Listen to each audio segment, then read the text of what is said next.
In this video, I want to talk about how, given a set of vectors and another vector, we determine whether that vector is in the span of that set. And so to make clear what I'm saying, this is how to answer a question like this. We have a vector in R4, and we want to know whether that vector is in the span of another set of vectors in R4. Now, the process to doing this will be an application of linear systems. We'll set up a vector equation that represents this vector being in the span of those vectors. We'll solve that equation, and then based on our solution, we'll be able to answer the question. We'll either be able to say, no, it's not in the span of the set, or we'll be able to say, yes, it is in the span of the set, and here is an example of a linear combination of the vectors in the set that give us our vector. I'm going to work through three examples that I think each give their own flavor of what's going on. And let's start with this first one. So we want to know, working in R4, whether the vector minus 10, 2, 14, 17 is in the span of the set of vectors minus 1, 1, 3, 5, and 6, 2, minus 2, 3. Being in the span of a set means that there's a linear combination of those vectors that give us the vector. Or in other words, if this is true, then we would have some constants a and b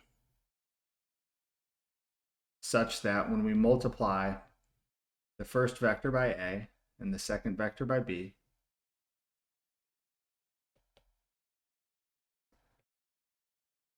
and add them together, we get the original vector.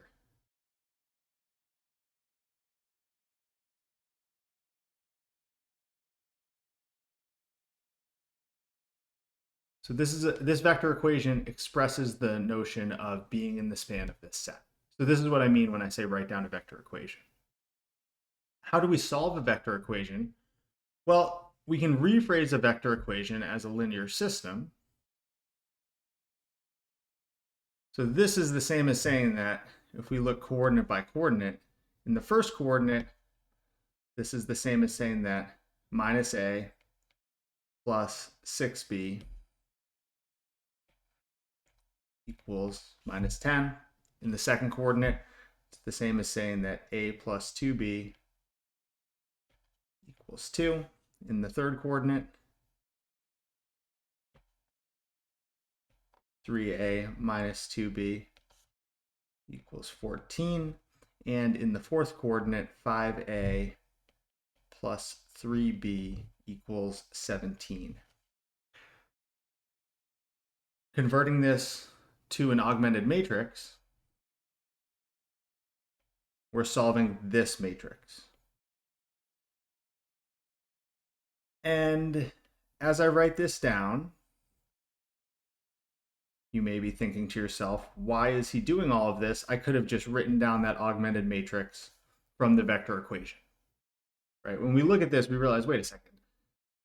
This is the vector equation, and the augmented matrix is just putting these vectors as the columns of the augmented matrix, which is true.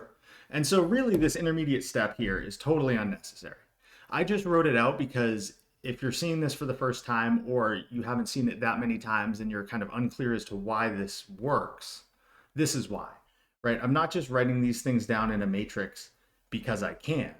I'm writing them down in a matrix because I've rethought of this vector equation as a linear system, and then to solve that linear system, they go into this matrix, but generally we'll skip right ahead to this step because this is how it always works, right? It's not a coincidence of this problem. Okay, so this is the augmented matrix I want to solve. And in this video, I'm not going to spend time showing how to solve an augmented matrix. Right? If you're looking at this saying, I don't remember exactly how to solve this, you should go back to previous videos, specifically to Gauss-Jordan elimination, where I talk about how to solve a linear system using an augmented matrix.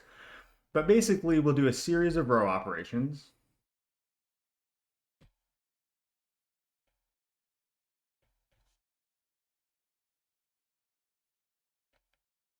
And you can confirm this on your own if you want a little practice with Gaussian elimination. This is a good example. And after that series of row operations, what we're going to end up with is the following augmented matrix in reduced row echelon form.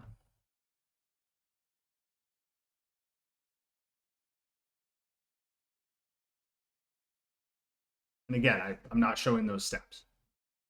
Okay, so what is the solution to this system? Well, remember, if we're working in variables A and B, this column is representing A and this column is representing B. And so the first equation is saying that A is 4, and the second equation is saying that B is -1.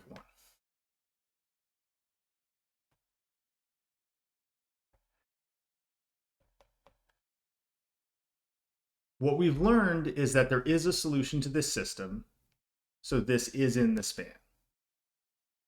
And so let's answer our question.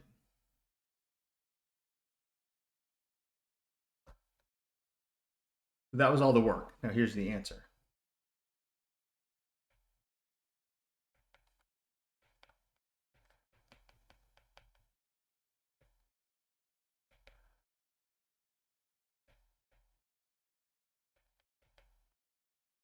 Yes, the vector is in the span of the set. And once we know a vector is in the span of a set, well, that means we can express it as a linear combination of the vectors. What is a linear combination that works? We just found the coefficients.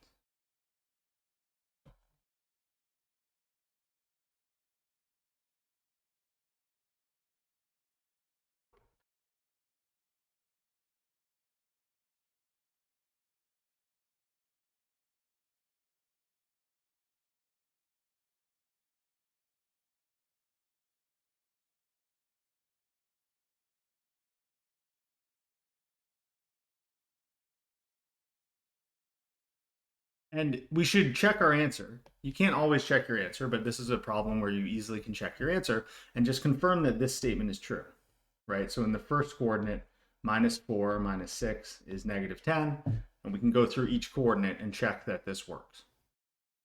Okay, so we have a vector that is in the span of the set. That was example 1. Let's go on to example 2.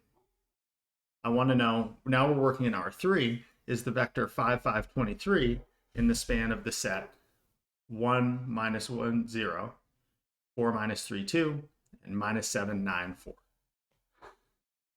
The setup's going to be exactly the same, right? We want a vector equation, and I'll slowly skip steps as we get through our examples. We're trying to solve this equation. We want a linear combination of these 3 vectors that gives us the vector we're looking for.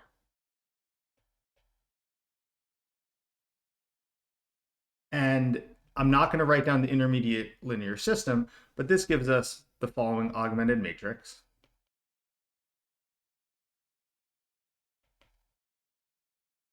That we need to solve.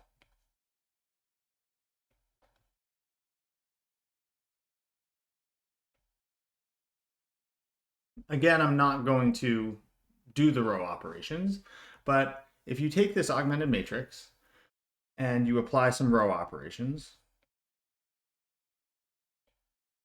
in the appropriate fashion to try to get it down to reduced row echelon form, you'll get to a point where, now depending on the sequence of row operations you do, you might end up with a different inconsistent system.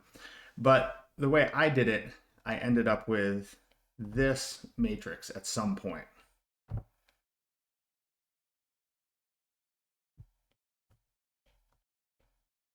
That is to say that when a system is inconsistent, you can end up with a contradiction in different ways, right? Different sequence of row operations will lead to different looking contradictions, but they'll all be contradictions. So it'll be the same answer. So I did some row operations and I ended up at this point and then I stopped, right? Because anytime I end up with this sort of thing, a row of zeros on the left-hand side and something non-zero on the right, this is a contradiction.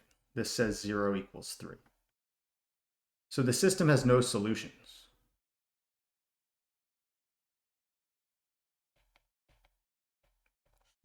What does this mean? Well, if there are no solutions to this system, there's no values of A, B, and C, that make this vector equation true, or in other words, this vector is not in the span of this set.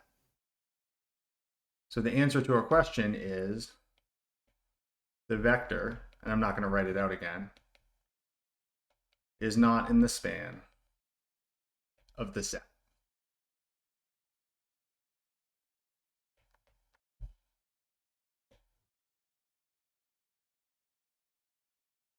This is what will always happen when a vector is not in the span of the set. You'll end up with an inconsistent system. At some point, you'll have a row of zeros followed by something not zero on the right-hand side, and you'll stop. Okay. So what's next? In example 3, I'm not sure why this thing keeps underlining stuff. I need to figure out what's going on. This is what happens when you upgrade software. It starts doing stuff you don't want it to do. I want to see whether this vector, 16 minus 4, 4, is in the span of these three vectors. Minus 2 minus 1, 0, 0, 1, 1, and 6 minus 9 minus 6. Again, we're working in R3. I'm going to skip the step of writing down the vector equation, right? So this is, I can write down this vector equation. I mean, maybe I should. Okay, I won't skip that step. I'm arguing with myself here. I've convinced myself that I should write this down. The advantage to writing down the vector equation is that it doesn't take that long. And ultimately, once you get a solution, it reminds you of what to do. So far we've seen an example where we have a solution and an example where we don't have a solution. So either the vector's in the span or it's not in the span. And this is a third example where we'll see something slightly different, even though we've already covered all the possible outcomes. So what happens when I try to solve this vector system? Here's my augmented matrix.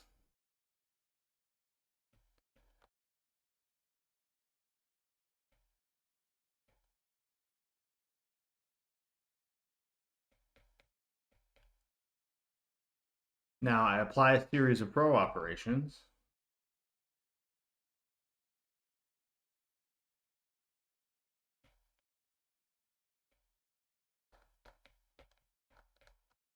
And I get to matrix in reduced row echelon form. So I don't end up with a contradiction in this example.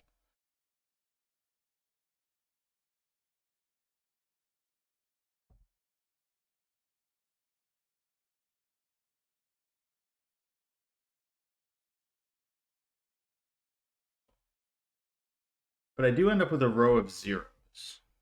And I end up with a linear system that has infinitely many solutions. So this might seem kind of weird, but let's just see what happens. Let's just go with it. So let's briefly pretend that we're not in the situation of span of vectors and we're just solving this linear system. And so let's recall that this column corresponds to our variable A, this corresponds to B, and this corresponds to C. So C is a free variable, right? It doesn't have a pivot in the pivot column. So my solution is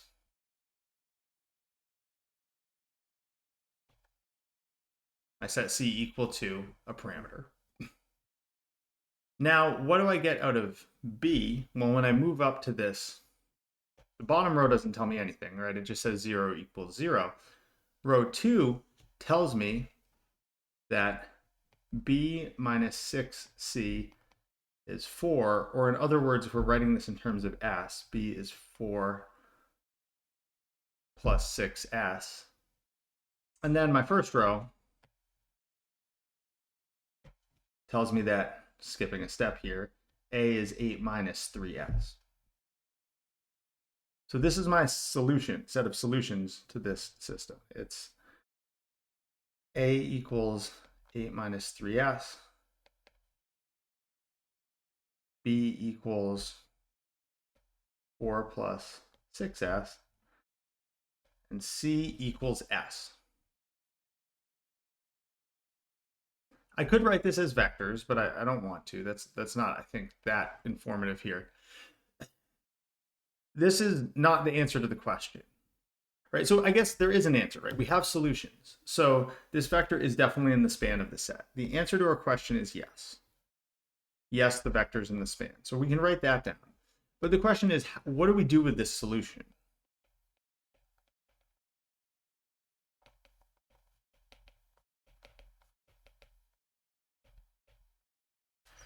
Because we actually have more than we want.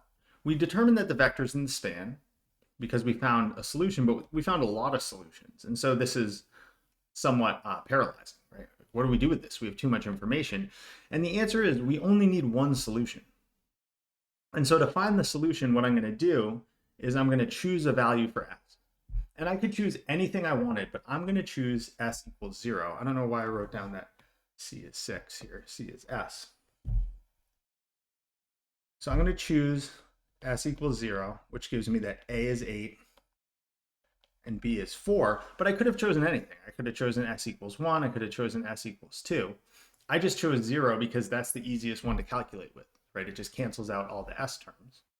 And once I do this, I end up with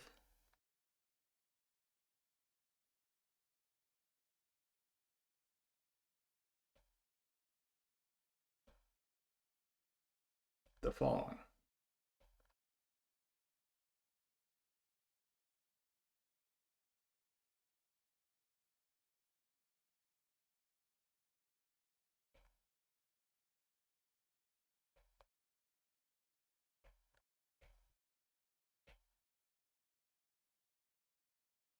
So you can confirm that this is true, right? Just checking coordinate by coordinate.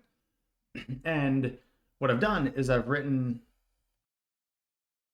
this vector as a linear combination of these vectors. And I didn't even write down this third one because it was actually unnecessary, right? It had a coefficient of 0.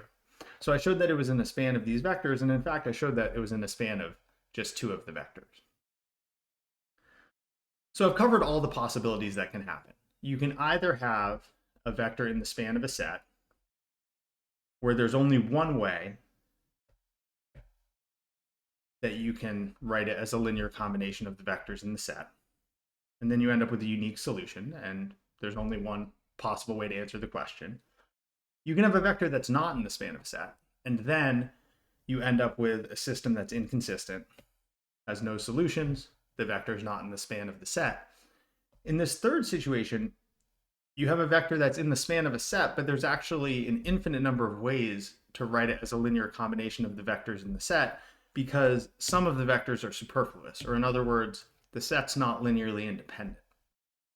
And when you do this, you get infinitely many solutions. And what's key is you just have to choose a solution. I chose s equals 0, and there's a reason I did that, is that when you choose s equals 0, when you set your parameters equal to 0 in this situation, what you get is you get your vector as a linear combination of all of the vectors corresponding to columns that have pivots. So in other words, the vectors that correspond to columns that represent free variables, those disappear. And the nice thing about that, as we'll see, this is kind of foreshadowing to future stuff we'll do, is what's going on here is that these two vectors are a basis for the span of this set. And so what we've done is we've expressed this vector as a linear combination, not just of all of these elements, which we have kind of too many of, we don't need all of them. We've expressed them as a linear combination of the basis elements. All right, so hopefully that was helpful in solving this very specific type of question. Is the vector in the span of a set?